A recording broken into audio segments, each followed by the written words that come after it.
Salamu alaikum, ni ne naku Lawal Ahmad. Ina maɗaukacin makallata fina-finan Hausa albishir cewa wannan shahararren fim ɗin mai suna Bana Bakwai na kamfanin FKD Production. Banta between the law and system. In ka ɗauki police station tamkar gidanku, to ina tabbatar maka da kai ba na ɗauki bola ne juji wajen zubar da shara. To ai bola daji ne kawai. Sai an zuba masa datti sannan yake zama juji.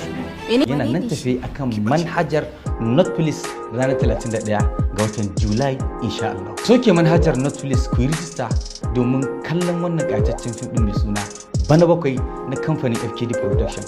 A sha kallo lafiya. Wannan wani irin rashin adalci ne. Ta ya za a kama yaro da laifi irin wannan na fyaɗe kawai wani ya zo ya karɓe shi. Kina kallo fa daga sama aka kira ni aka ce in sake shi. At least ai sai ka nuna ba za ka iya ba. Ya isa ni ce miki da Allah, ba ta ki ba nuri.